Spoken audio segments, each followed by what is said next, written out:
Something terrible happened in that apartment between 11 AM and 9 PM. Between the last seen images of her and her body being found. Maybe we will never know what took place in that fascinating space of time. There are 3 ways to rule on this death: suicide, accident, or homicide. Which will it be? Welcome to the Extraordinary Stories podcast.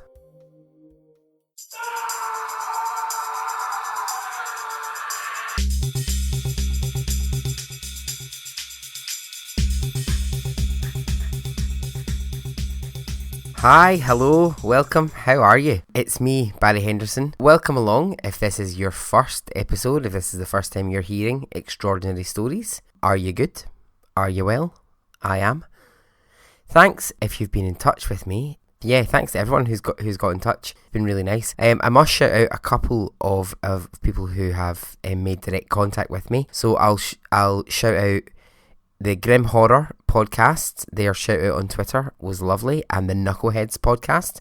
Thanks for the same. But I want to do a lovely big shout out to the True Crime Island podcast. So Cambo, the host, thanks so much over there for your support. I had a listen to 3 or 4 episodes yesterday, and that is a great podcast. True Crime Island, it's called. So yeah, if you're looking for a new podcast in your life, I would get into True Crime Island. It's really great. Campbell's way of telling a story is really interesting, and the stories he picks are fascinating as well. Yeah, it's lovely actually. So this is episode 10 of the podcast, and it's really nice to hear people chatting on Twitter about different things that have happened in different episodes, and people sort of debating, oh well, I'm not sure if actually she should have gone to the police at that point, or oh, I'm not quite sure that she was actually guilty. And yeah, it's lovely. It's just nice to hear a bit of discourse around some of the things that I'm talking about. Anyway, let's get to this story.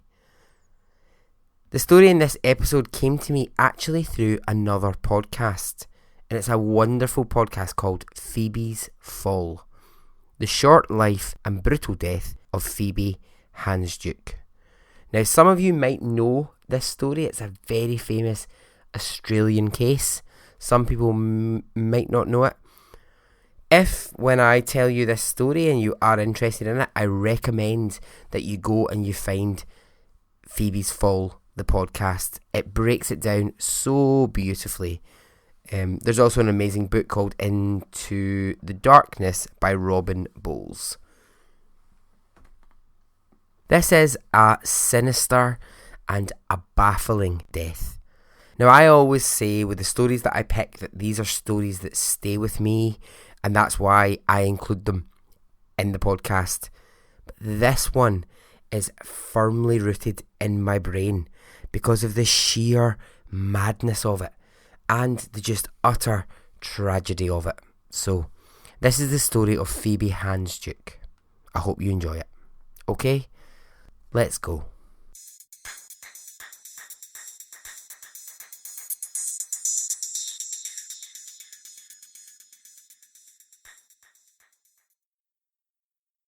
Pretty lonely way to die.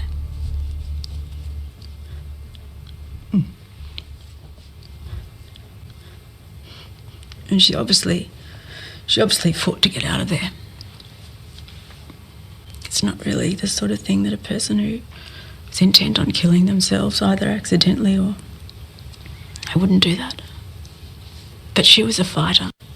On December the 2nd, 2010, in Melbourne, Australia, CCTV sees 24-year-old Australian Phoebe Handsjuk leaving her apartment building, the very prestigious Valencia building in Melbourne. There's a fire alarm, the entire building is evacuated, and Phoebe takes her dog and they go outside for a few minutes. This was the last time that Phoebe was ever seen alive. 7 hours later, she was found dead at the bottom of the garbage chute in her building. She had fallen 11 floors down the chute, and her body was found in the refuse room. The news quickly reached her family, and it made no sense to them at all. Not one fucking bit of sense at all. They said from the start, she's been killed. Someone put her in that garbage chute. Someone put her there, and they left her to die at the bottom. Okay, who was Phoebe? Phoebe was 24 years old at the time of her death. Described as the life and the soul of the party. Phoebe's situation was that her parents were separated, and she had plenty of friends, and she was very close to all of the people in her life. She had lots of friends, lots of people who really properly loved her in her life. She was active. She did so many different things. She was intelligent. She was absolutely gorgeous. I'll post some images of Phoebe, but you can see she was absolutely stunning. Family said she was vibrant, she was cheeky, and all eyes were always on Phoebe. She, like anyone in the world, you know, we're not all just one thing. She had a bit of self-doubt. Sometimes she could be a little bit shy. But outwardly, she was confident, she was fun, she was a person to be around because she always had a great energy around her. Now, she liked alcohol and she liked party drugs. Her mum says this lovely thing about her. Now, you can watch her mum talking about her in so many interviews, and it's pretty heartbreaking at points watching her mum, because she's very strong, her mother. She's very clear about what she thinks happened to Phoebe and how she ended up in that garbage chute. But she just says some really beautiful things about her daughter, but some very honest things as well. She says she drove life like she had stolen it. Her life was short and it was intense. So, what was Phoebe's situation? She was living with her boyfriend, Anthony Hampel. He was aged 45, so he was 21 years older than Phoebe. So who is Anthony in this story? Anthony is big in the world of live events. He is, well, his actual name, if you try to look for him, is Ant Hampel. He's the founder and director of 2 Australian premier event management companies. He's a highly regarded producer. He's apparently transformed the industry with widely publicised, highly successful and award-winning events.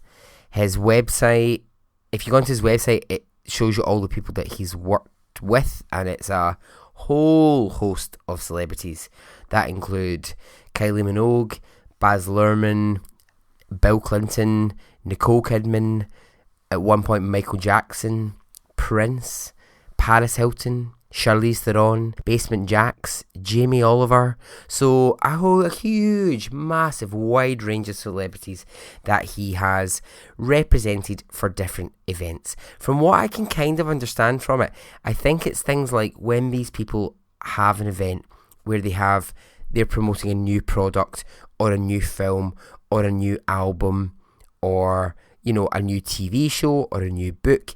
I think Ant Hampel is the man that you go to, who will then do your launch events for you. So he'll thrust your product into the world, is what I can get from the bits of documentaries that I've watched. He's worked with almost every major brand under the sun that you could name. I only named a few there, but he has worked with absolutely loads. He is the son of Professor George Hampel, a long-time Supreme Court judge, and his stepmother is Felicity Hampel, who's a county court judge.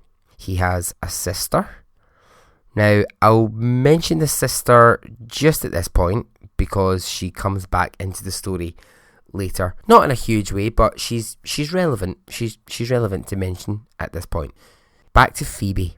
Back to the beautiful Phoebe. Phoebe was living in the very prestigious Valencia building in Melbourne. Now, this was Ant's apartment. He could afford for them as a couple to live in this very beautiful, beautiful, prestigious building. Phoebe had had lots of different boyfriends. They weren't always your Anthony Hampels of the world. They weren't always your rich men. But this is a relationship that she had been in for a good couple of years. Now, something interesting about the relationship is that they had split 4 times in the months just before Phoebe had died. And she had spoken to friends and to family and said that she might not have been the happiest in this relationship. She told people that she wasn't sure she wanted to be with Ant. He was a bit older. He was 21 years older than her. She wasn't sure this is where she wanted to be, but she felt she loved him. She just wasn't very clear about whether or not she actually wanted to be with him or didn't want to be with him. She said that she loved him, but that she wasn't sure the relationship was ever going to go anywhere. So, let's go to that all-important day. So, on the day of Phoebe's death, Ant leaves for work, and Phoebe is still asleep in bed at 9 a.m. At 11:43 a.m, there's a fire alarm in the building, and everyone is evacuated. This is the last time Phoebe is ever seen. So there's CCTV footage of her leaving the building with the dog. She then returns a few minutes later, and that's it. For the next 6 hours, no one sees or hears from Phoebe. Her mother, Natalie, she says, something bad happened up there in that time. No one knows what occurred in that apartment during that day. That is a fascinating space of time. Now, I think in anyone who loves true crime, the thing that you love to do is you love to fill in the gaps, or it's certainly what I love to do. I love to try and fill in those moments where you just don't know what happened in that time. I've been through about 1 million scenarios in my brain of what might have happened in that apartment at that time. And 6 hours is a long, long time. The next thing we know is that at 6 p.m, Anthony Hampel arrives back to the apartment. Now we know this because the building has a swipe-in system, so it's got cards. So everyone who enters and leaves, it's registered. So he's registered coming back in at 6 o'clock. Now he gets into the apartment. Now Phoebe's not there, but her handbag and her keys, they're in the apartment. He sees 2 wine glasses sitting on the kitchen table, and there's some broken glass on the floor in the kitchen area. The apartment was a mess. And this is strange because the apartment was never a mess. Again, back to her mother Natalie, she says, what was creepy about that house is that it was like a show house. There was never a thing out of place. Everything was always tidy and it was always clean. Later, police would find smears of blood on the computer desk in the study and little traces of blood around a light switch in one of the rooms of the house. So Anthony's been home for an hour. What does he do? He orders some food. The original plan for the evening, I believe, had been for him and Phoebe to go out and have dinner with Phoebe's father. But when he gets home and she's not there, he's hungry, so He orders food. The delivery man comes to the door and he says to him, there's police everywhere downstairs. The entire bottom half of this building is crawling in police.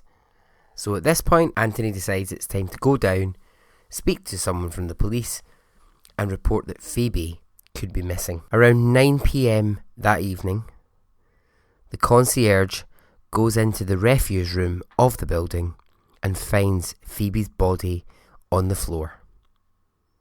The entire room is covered in blood. Phoebe's leg has been mangled by the fall and the shoot. There's two things here. What a terrible, horrible, horrific way to die. I don't even know Phoebe, and I feel heartbroken that was how she was found. It's just, what a fucking horrible, horrible, horrible death. And also that poor concierge. She is going to live with that for the rest of her life. Imagine walking into that room and there being a mangled body there and there's blood everywhere. Now, I desperately want to know what was going on in the time when Anthony got home until the time that he went downstairs. I know he said that he ordered food, but why did it take so long? So, if we zoom out of this for just a moment, if we just go back a step, this is all very, very fucking suspicious. The fact that she's found with her jeans round her knees in the refuse room, having come down the chute, is bizarre enough. It's very fucking bizarre. But pause for thought on this. Blood around that room indicates that she tried to get out. Were any of these things enough for police to think that this was suspicious? No. Police, when they arrived, they instantly said this is either a suicide or an accidental death. They made it clear immediately. Phoebe was in one way or another responsible for her own death. Now, it is heartbreaking to watch her parents and her grandfather. Her grandfather is an ex-detective. I must just point that out at this point because he becomes a bit of a player in the story. It's devastating to listen to them talk about the fact that they heard that it was either an accidental death or it was suicide, and they just know that isn't right. Something, it does not sit correctly with them. The anger and the frustration in them, it's palpable. You can every time they talk, you can see it bubbling up in them all the time. Obviously, this very fast conclusion, it did not go down well with Phoebe's friends or family or the news or even the neighbours in that building who knew Phoebe. Nobody was buying the fact that she climbed into a garbage chute to kill herself. Just no one was believing this story. So everyone wanted this to be investigated further. Immediately it had to be looked into to understand how had she got herself here. Immediately it had to be looked at. How did we get here? Why is there a woman's body lying in this refuse room having come down a garbage chute? So there's a few huge police errors that happen. Now, okay, I don't want any trouble. I don't want any hassle from this, but there are huge police errors that happen here. And anyone who listens to any true crime, in fact, anyone who's got a fucking brain out there will look at this and think, will listen to this, and think that is strange. So, the paramedics, when they arrive, they want to do a check on her body just to see if there's any faint signs of life. But the police, they won't allow them. They say, no, she's dead. Sorry, she's actually dead. There's no actual point in you, paramedic, who is a trained professional in your job. There's no point in you going anywhere near her body to check for any vital signs, because actually, she's dead. So paramedics, not allowed to go anywhere near her. That is a big red flag. That is a huge red flag for me. Next mistake from the police. The police don't take any of the CCTV footage from the building on that day. So there is no way to see who's going in, who's coming out of that building. Now, one of the things that one of the residents says is that fire alarm kept going off all day. So they were constantly in and out of that building all day. And the manager kept saying, I don't know what it is. I think there's something faulty with the fire alarm. It's a real inconvenience, and I'm sorry to have to keep evacuating you.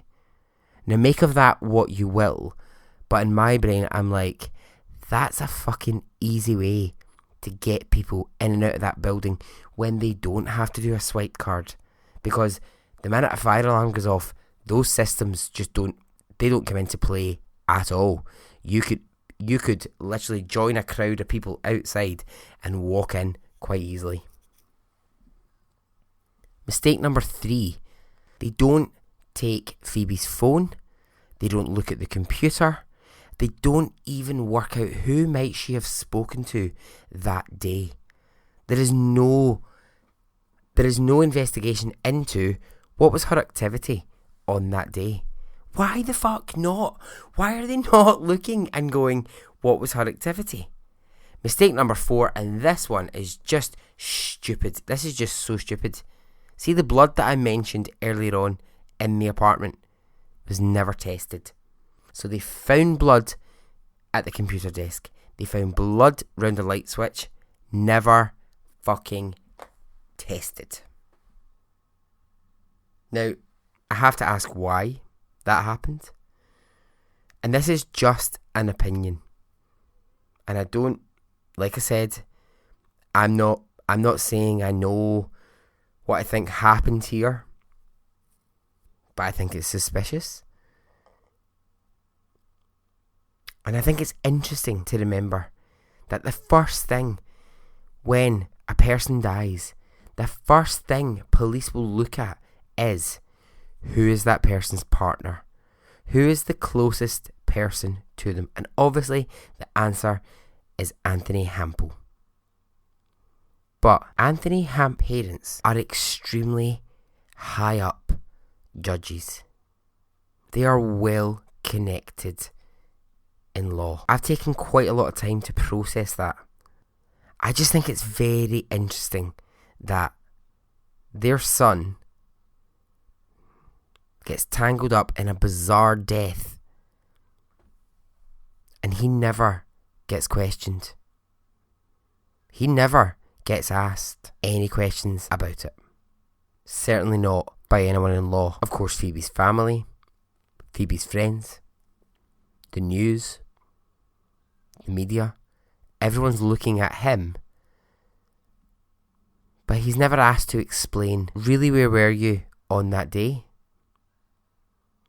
What exactly did you do when you got back to that apartment? He's never asked to explain those things. Phoebe's grandfather, who I mentioned earlier on, he was an ex-detective. It's so sad when you see this guy because he just looks broken to me. The whole family do. They just all look like they're broken people. They just don't quite know how to get on with their life. They know that they want justice for Phoebe. They know that they want the truth, but they don't quite know how to do that. He says, as an ex-detective, those failings by the police are just fucking outrageous. Those are all the things you would investigate them fully. Of course you would. Blood? Of course you would investigate that. Her phone? Of course you would take those things and you would be checking them. I just feel for this guy, because it must be so hard, I think. If you've given your life to a profession, so if you've been a policeman, a detective, your whole entire life, you've given all of your time to solving cases, finding answers, and the one time when it's the person that's so fucking close to you, it's your own granddaughter, the police fuck it up. That must really kill that man. That must really kill him. So some of the big questions that come out of this are: how did she get into that chute? Feet first? Head first? One of the brutal facts that emerges is that Phoebe survived the fall. And it wasn't the fall that actually killed her. It was the fact that she bled to death in that room. Like I said earlier on, there was blood everywhere, so there was an attempt to get out of that room, but she was unsuccessful. They tested her blood alcohol level at that point, and it was 0.16, so 3 times over the driving limit. She was taking sleeping tablets called Stilnox. Now, it's said that the mix of alcohol and Stilnox can create in someone a delusional state. But her mother says, yeah, maybe she was in a delusional state, but she would still have needed the physical coordination it takes to climb into the chute, get herself into a position to fall. And then she adds, as she's crying, no one really seems to get that. No one really seems to get that that's an impossible thing to do. And I kind of, I get that. I get what her mum is saying at that point. I get that. If she was drunk, if she was on these Stilnox tablets, could you get yourself into a tiny little garbage chute? Could you? Would you have the physical coordination to do it? I think what's frustrating for her mother at this point, and it's horrible to hear, is that she's making the same point over and over again, which is she could not have climbed into that chute. She just couldn't have done it, and no one is listening. So she's just making the point over and over, and no one seems to be hearing it. So the case gets handed over to the coroner to make a finding on Phoebe's death. And the coroner takes everything into consideration, including this police statement. Now, this reminds me of why I fucking love Australians. Australians do something which I think is just so great. They just literally shoot from the hip. They say things the way that they are so honest and they're so descriptive. There's no attempt to try and skirt around the point. It's just, let's say what needs to be said. So, Detective O'Brien, he escorted Mr. Hampel to the police station after he'd come down and said Phoebe's missing. And Detective O'Brien said, Mr. Hampel continued to cry. I observed there were no tears running down his face, nor did it appear that there had been any at all. He was sniffling, yet there was no sign of mucus or snot coming from his nose. His eyes were not bloodshot red, and his face, it appeared quite normal. I love that honesty. I love that. Great. So back to the coroner. So the coroner has 3 choices: suicide, homicide, or accidental death. But he also has a 4th option. He could leave it as an open case, meaning that in the future the case could be re-investigated. Coroner finally reaches a conclusion, and he says it was an accident. This finding rocked Phoebe Handsjuk's family. They desperately wanted this to be an open case. They desperately wanted the coroner to leave this open so that they could actually find out the truth of what happened to Phoebe on that day. Her mother makes a really brilliant point here, which is, if Phoebe had wanted to kill herself that day, why in the hell would she force herself into a garbage chute when she could have just jumped off the balcony? She was on the 11th floor. She could have just jumped off of that balcony. There is no reason for my daughter to climb into a garbage chute. It's pretty powerful, isn't it? I mean, it's really true. It really is true. So the cause of death by the coroner looks like the closing of the book on Phoebe's death, but not for Natalie or for Phoebe's grandfather. They are continuing to pore over every fact in this case and find out what actually happened. There's lots of speculation about Anthony, as you can imagine. It's said that he was able to turn his emotions on about Phoebe's death, and while away, seemed like he didn't care. So her grandfather, this man is a badass. I love him. He's great. He is not for giving up on this. He is absolutely not for... He's a man who's obviously got those instincts in him. It's his granddaughter, but more than that, he's got this kind of like, I will find the fucking truth here. So he conducted the most amazing experiment. So he built 2 walls, and he built an exact replica of the chute that Phoebe was found at the bottom of. So he just built the top bit of it using all the same materials, all the same dimensions, exact same. So he got the TV programme 60 Minutes, the Australian TV programme, involved with his experiment.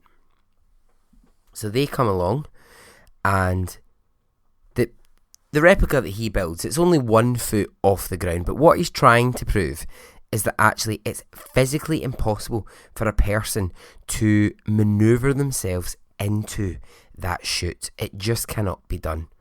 So he gets one of Phoebe's friends. It must have been really fucking hard for that girl, but he gets one of Phoebe's friends who's exactly the same height and exactly the same size, and he gets her, while they're filming this for 60 minutes, to attempt to get into the chute. So this girl is completely sober, and she struggles really, really hard to get into it. So again, you can find this footage on YouTube if you look for it. So after a completely exhausting attempt, she finally gets her feet in, and her body only up to the sort of top half, and then she gets sort of stuck, and it's really tight. And one of the news reporters jumps in, the grandfather jumps in, and they have to manoeuvre her just to actually get her body to go down into it. Now she does actually end up, her whole body does end up in the chute, but my God, the sheer effort, the struggle that it takes, and the fact that she had to have 2 people to help her just shows that actually, if they're saying that Phoebe was drunk and on sleeping pills, it would have taken some fucking effort by her to get herself into that chute. And her grandfather's response is that, yeah, okay, this girl, I tried this experiment, and yes, she did manage to get into the chute, but with that level of alcohol, there is no way that Phoebe could have done it. So the coroner presents the following description of events. This ties up everything that's been discussed so far, and it goes like this. Number 1. Phoebe breaks a glass in her apartment. Number 2. She cleans it up, and as she does so, she cuts herself. That explains the blood in the apartment. Number 3. She goes to the chute to dispose of the bag, and once it's disposed, in a state of delirium or confusion or some sort of sleepwalking state, she climbs into the chute herself, unaware that it might kill her, and she falls to her death. Now, so many problematic things. The bag of rubbish with the broken glass in it was never found. Why? Where did it go? It can't have vanished. That coroner is essentially saying she sent the bag of broken glass down the chute, and the next thing down the chute was her. So why is there no fucking broken glass bag at the bottom of it? It doesn't make any sense. Fingerprints. None of Phoebe's fingerprints were found around the chute. So how did she levitate to get into the chute? No, of course she didn't. That's just, like, if she had to physically hoist herself into that tiny, I mean, it's so small, that tiny little space, she would have had to use the wall, anything that she could find to get leverage. Not a single one of her fingerprints were anywhere near that chute. So this doesn't make any sense. You cannot climb into a tiny small space without having to use your hands. You just can't. It doesn't make any sense. I mentioned earlier on that Phoebe had been asleep in the morning when Aunt Hempel went to work. So she did use sleeping tablets and she did drink alcohol. When the coroner was pulling together his case, no sleep experts were consulted. They had toxicology experts, but nobody consulted with that coroner who actually knows the effect of still knocks and alcohol. There's now experts all over Australia, probably the world, who say this should never have been a closed case. This should always have been an open case because there are so many problems with it. The only option that Phoebe's family have now to appeal is to try and get the case reopened, but this is so expensive to try and do. However, her mother maintains that the truth will come to the surface. Something happened in that apartment in those 6 hours, and whatever happened is why my daughter was found dead at the bottom of a garbage chute, and the truth, it will come out. And that ends the story of Phoebe Handsjuk.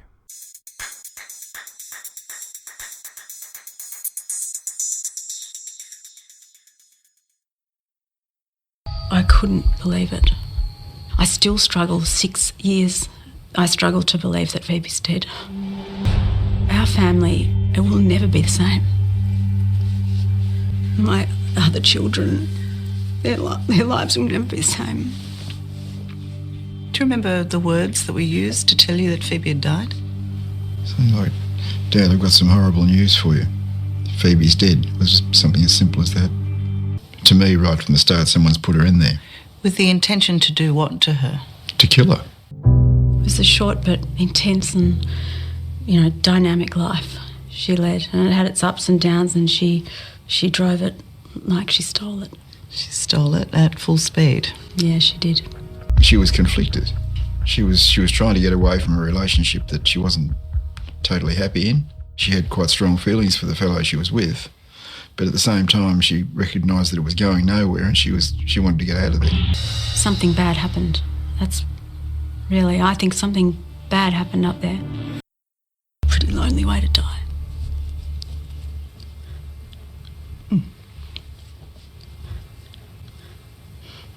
And she obviously fought to get out of there. It's not really the sort of thing that a person who is intent on killing themselves, either accidentally or... I wouldn't do that. But she was a fighter. Yeah, it's a brutal one. It's a heartbreaker. I mean, I don't even know Phoebe. I don't, but I kind of feel like if I did know her. I think she'd be one of my friends. I think she would. I would hope. I would like it. I like the sound of Phoebe. I think she sounds great. But it's horrible. It's brutal. That family are left, with a ruling that just does not compute. It just does not make any sense whatsoever. I said I'd come back to her. This is just a wee add-on at the end, but the sister of Anthony Hempel, she's interesting. So she posted a thing on Facebook only about a year ago, and it was a picture of Phoebe, and it says, "I just stumbled across my favourite picture of beautiful Phoebe. I miss you, my darling. You were a fragile little flower that no one watered. You and your family were let down by the justice system and those who represent it. I only hope that one day the truth will come out and that they will have some peace." Now, those are nice words. Now, she was arrested for drug dealing, which obviously carries quite a heavy penalty, and she was given, by the courts, 200 hours community service. Interesting. Why? Well, I'll tell you why. It's because they said that any more would just be an embarrassment for Anthony Hempel's family. Given that both those parents are high up in the law system, given that they're both judges, a daughter who'd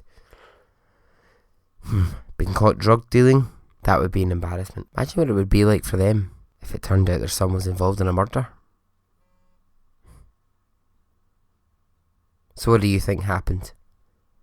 Suicide? Accident? Or murder? I will never tire of this story. I just find it so interesting, and it's coming back to that idea of a space in time where you don't know what happened in that moment, and it's really fascinating. I'm sure loads of you who listen to true crime podcasts will be well versed in the JonBenet Ramsey story. Hopefully at one point I can do JonBenet Ramsey, although it's kind of been done a million times, but I would like to do it because it fascinates me. But I think the thing that keeps bringing me back to the Phoebe Handsjuk story is what happened in those fucking 6 hours in that apartment. I mean, I don't believe for a single second, I'll just be honest, don't believe for a single second she climbed into that chute, possibly opening up people attacking me and giving me trouble. But there are so many people who are involved in the justice system in this story that I just don't think it can be true that she I just don't think it's true that she climbed into that, and that police didn't do a thorough investigation. I can't believe they didn't test her phone. I can't believe they didn't thoroughly, properly fucking look into actually what did happen to this poor girl. And it's such a terrible and a sad end for her. Okay, that's really it now. Okay. So, if you would like to get in touch, please do. It would be bloody lovely to hear from you. You can get me at Twitter, so it's at Extra Stories Pod. If you want to go the Instagram road, if Instagram's more your thing, or Facebook, Extraordinary Stories Podcast. If you want to email me, it's extraordinarystoriespodcast@gmail.com. It would be lovely to hear from you. So, thank you for listening to this episode. I hope you've enjoyed it. If you've not heard any of the previous episodes, go back, give them a listen, and this is my final ask. If you have just 5 seconds in your life, well, it'll probably take more than 5, but if you have 20 seconds in your life and you haven't left me an iTunes review, could you please do that? It would be so helpful. It helps me find new listeners. and it just helps the podcast overall. If you've got the time, I would much appreciate it. Thank you. Okay, goodbye.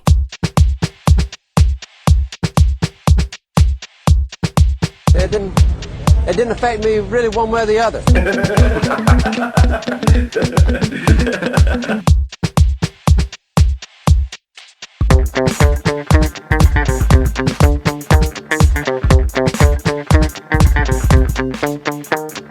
I would imagine from the look on his face, let's get it on, let's do it, let's get it over.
Let's get it on, let's do it, let's get it over.